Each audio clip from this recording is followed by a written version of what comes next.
We are at still the very beginning of John, and literally the thing that just happened last week was Jesus turning water into the wine, his first act, which was deeply symbolic of what Jesus was trying to say was that God's desire is to turn our hearts of stone into hearts of flesh and to transform and elevate our spirits from water to wine, that love and joy and abundance and blessing are God's intention for all of humanity. So then Jesus, still with a few disciples, decides to go to Passover. The first of 3 times in the book of John, Jesus goes to Passover. And the first public thing he does in front of everybody is he walks into the temple. So I need you to picture this. The temple was massive. Let's think of Mall of America for a minute, okay? Massive. And because it was Passover, you literally had thousands of people in the temple at once. It was huge. And there were vendors along the sides in the court of the Gentiles, which was like all of this busyness of people just going around, milling about. And then you also had money changers because everybody had money, Roman money with Caesar's head on it, but you could not use that within the temple because that's icky money. So you had to change it for temple money. And there were animals there that you would buy for Passover for sacrifice, like sheep. And so this was part of the ritual. This was legitimate, like Levitical law to do this. But Jesus comes in intentionally, pre-thought out, and he makes a whip of cords. How long do you think that took? Took a little bit. And then he's like, okay, this is what I'm gonna do. And he does this huge disruption. And he starts yelling and he knocks tables over and he drives out the money changers and the animals. And it was a big ruckus.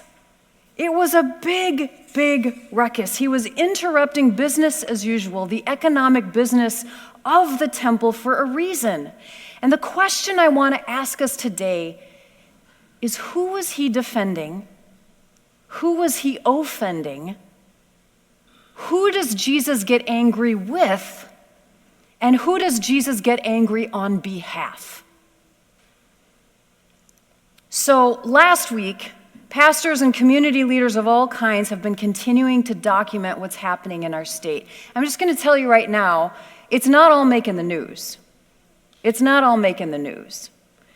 So there are all sorts of things that you may or may not know about, such as federal agents tear gassing school pickups, tear gassing a minivan of 6 children, including a baby, a 17-year-old at Target working citizen was dragged out by ICE, beaten, and then when they found out it was a U.S. citizen, he was deposited in a random Walmart and found by a citizen visibly upset.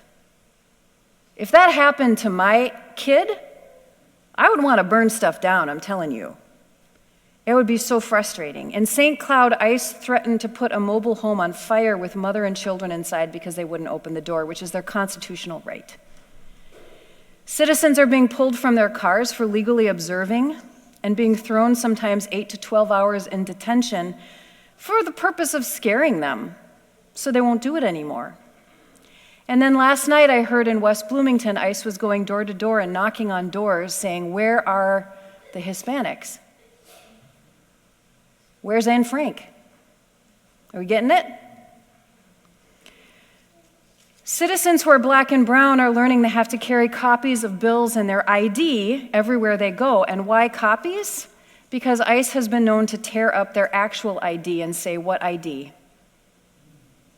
It's just thugs and bullies, my friends.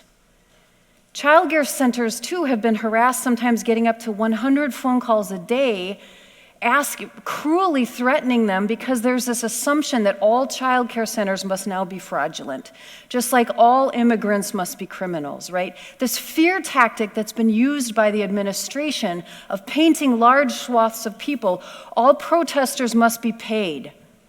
Come on. We can't believe this anymore. But this is an old trick that people of color have known very well.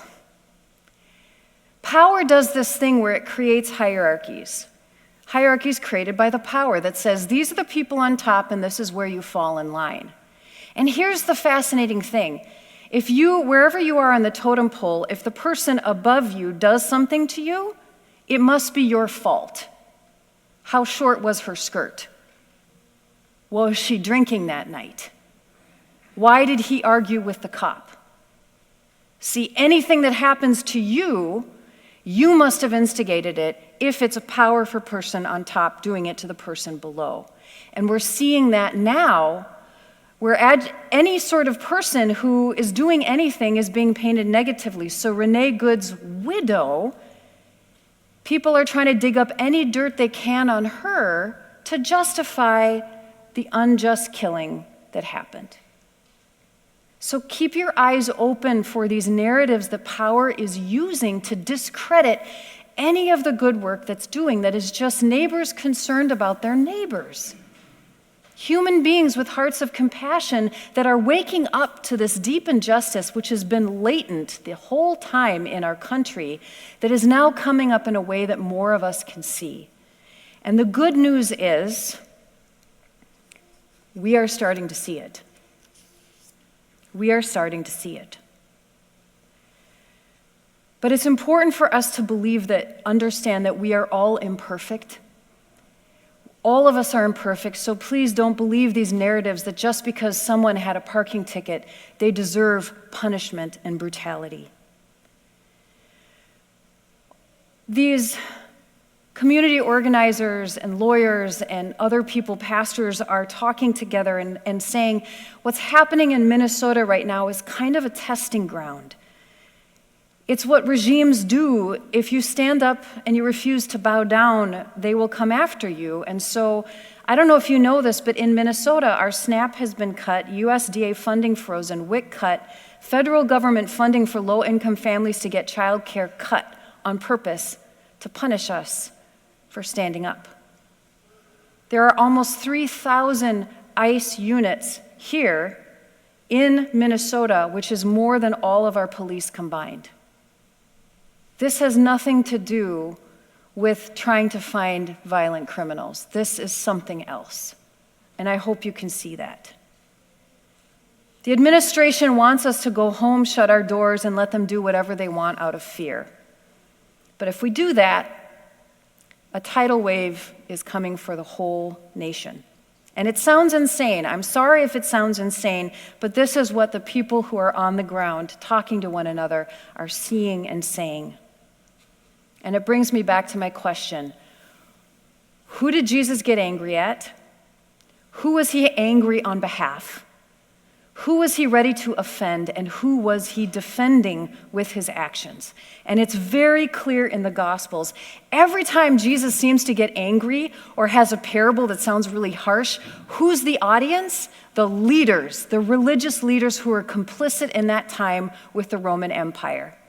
When Jesus is speaking to the poor and oppressed, he's speaking about grace, he's speaking about compassion, and he's speaking about forgiveness. And when he's speaking to the religious leaders, the ones who could be helping but are refusing to help, that's when he starts to get harsh. That's when he starts to get angry with them. And that's what we see happening here. And here's the other interesting historical fact. There were a lot of people who called themselves messiahs in the time of Jesus who went to the temple and caused a ruckus and tried to do an insurrection and tried to assassinate the high priest. Did you know that? It was a thing. So when I talk about Jesus' time being a political powder keg, I'm not joking. They usually ended up arrested and on a cross. So can you imagine? Jesus knew this. He knows his history. He knows his current events. When Jesus then comes into the middle of the temple and looks around and says, I'm going to cause a disruption, he knows that he's going to get a target on his back. And this is what I think is interesting. Slow the scene down, because the reactions to what Jesus did were a plethora. So first you've got the people who are, the minute Jesus starts doing this, they're like, yeah, come on, buddy, let's do it. They're ready for a fight because they're exhausted and they're fed up and they're scared and they just want freedom to live and work. And we know Judas, one of Jesus' disciples, was a zealot. Those were the violent insurrectionists. So you can imagine if Judas had been there, and I'm not sure because we don't know how many disciples Jesus had at this moment yet. If he was there, he's like, yeah, this is my guy. This is what we're here to do. But they might have been a little confused after that when Jesus just walks out of the temple and there's no violence. Just a demonstration, just a ruckus. So some people were thinking that. But other people were just trying to buy a lamb for Passover. They traveled maybe 3-4 days on foot. They were tired and they were hungry and they're standing in line. What's taking so long? What's this guy doing? Ugh, come on. Let's just do the thing. Do these reactions sound familiar? Because there are some people in our country and in Minneapolis who are fed up with oppressive systems, which didn't just start a couple months ago. And so, yeah, they're frustrated, and that frustration can come to a head. Let's not demonize them for being angry and frustrated, okay? Let's not start calling them domestic terrorists just because they're frustrated by what's happening to them and their neighbors. And yeah, there are also people who are just like, oh, can we just go about our business? Why is this highway closed down? Oh, I just want to get to work. But interruptions are done on purpose to interrupt the flow of things, to call attention. Otherwise, they're worthless. If they don't interrupt business as usual and call attention and irritate people a little bit, then why do it? Everyone just can ignore it. Jesus knew that.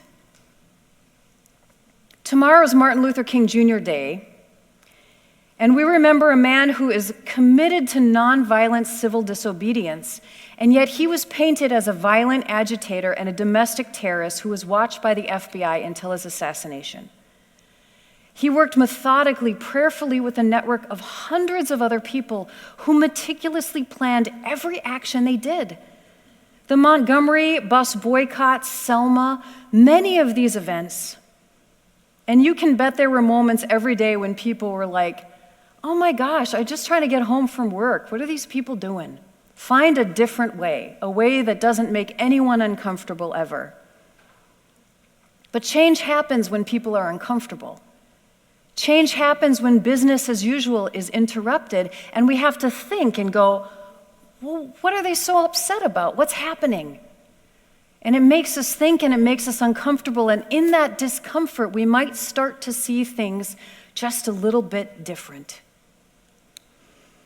And then, of course, there were those religious leaders who watched Jesus do this disruption, and they were not happy. They instantly marked him as a troublemaker, with the exception of Nicodemus, who we'll see next week, and Joseph of Arimathea, who saw something different in Jesus. But for a lot of those religious leaders, they could no longer hear or see anything he said except through the light of him being a violent insurrectionist. They had to watch, a threat. And we're going to see that. There is nothing he could do to change their mind. Let's just never be that way, okay? Let's never just wash a certain person in one way. People change. People have many sides to them. We're all imperfect. We can all get sucked into bad thinking or bad action. I don't think anyone is irredeemable.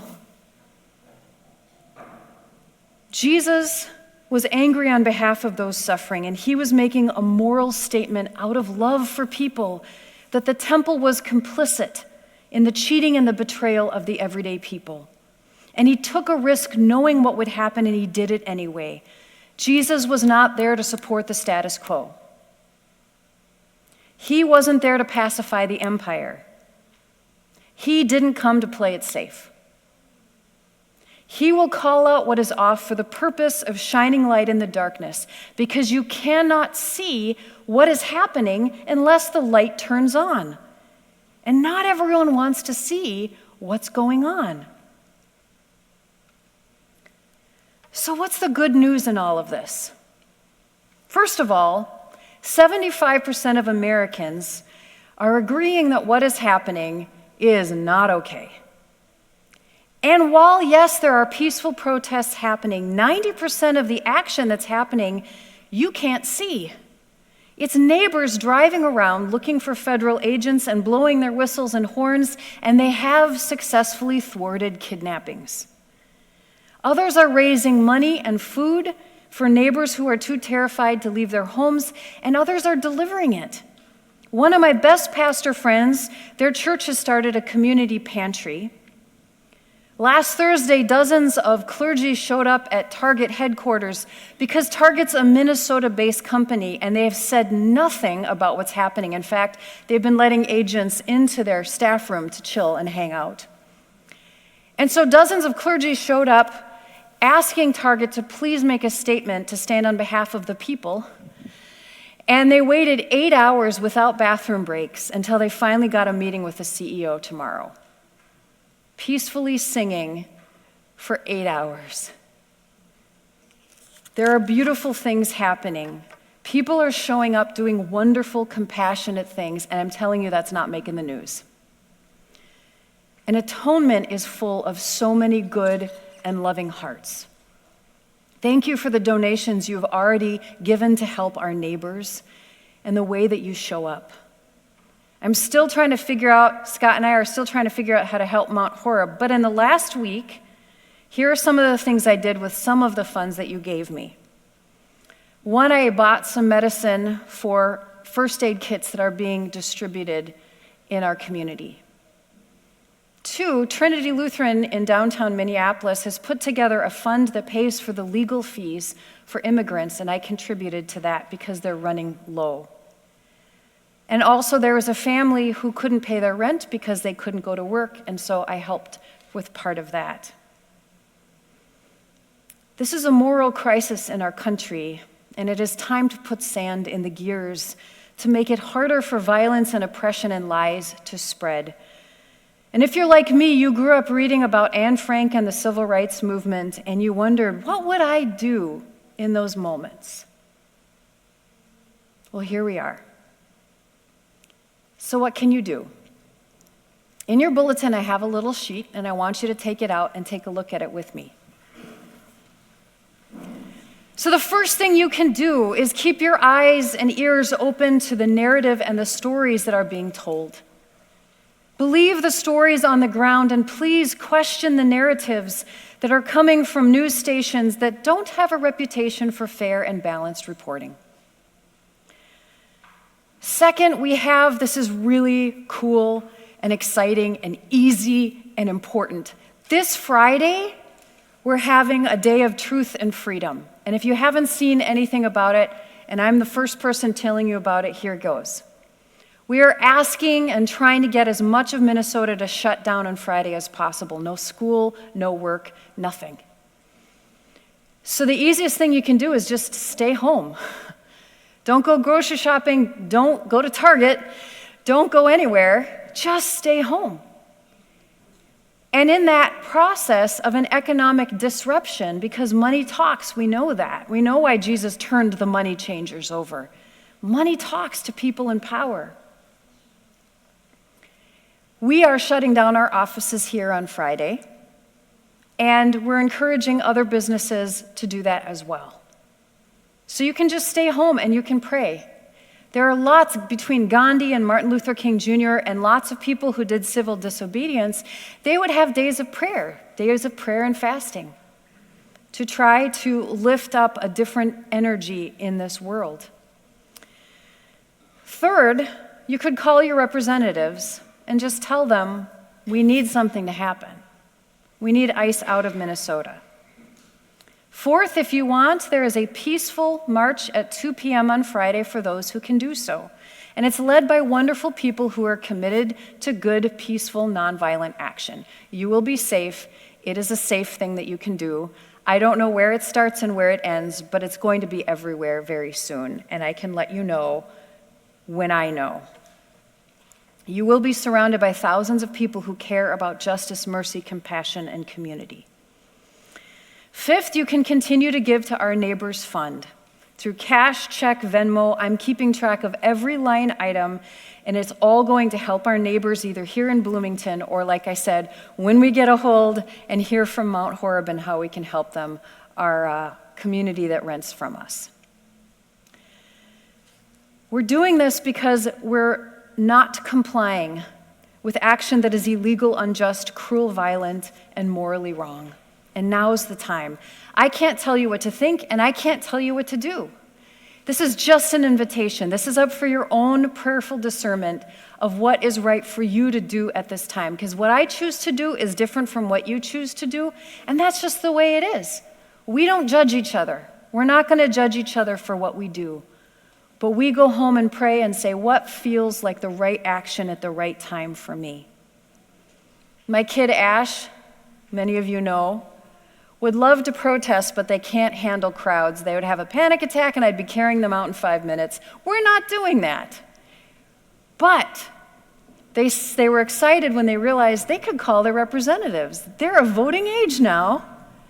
They were excited when they realized they could contribute some of their Christmas money to the mutual aid funds in our community. They even said that they would help to deliver groceries when that happens. Now that's so cool. Finding your lane of what works. And it's also okay if you feel overwhelmed and confused. You're allowed to come talk to me and text me and have a lunch meeting with me. You're allowed to ask questions and be like, what's going on, Pastor Siri? It's okay. Sometimes as Scandinavians, not all of us, but a good portion of us, we've been taught not to really have a lot of feelings and talk about hard feelings. Well, let's start. It's okay. It's okay to have feelings, and it's okay to try to work that out together. Jesus was a holy disruptor who intentionally created a scene to send a message on behalf of people that God deeply loves. He knew the risk and he did it mindfully. And it's time for us to be holy disruptors, whatever that means. Friends, this isn't about politics. It's not about red and blue. It's not about Republican and Democrat. It's long past that. This is about human beings wanting a world of compassion against powers of evil. It's a moral issue. Please understand that. Let us stand together hand in hand for all the good that God wishes for all. This is about loving one another. Let's take a deep breath together. Put your hand on your heart. Take a minute. And we're going to hum Amazing Grace together.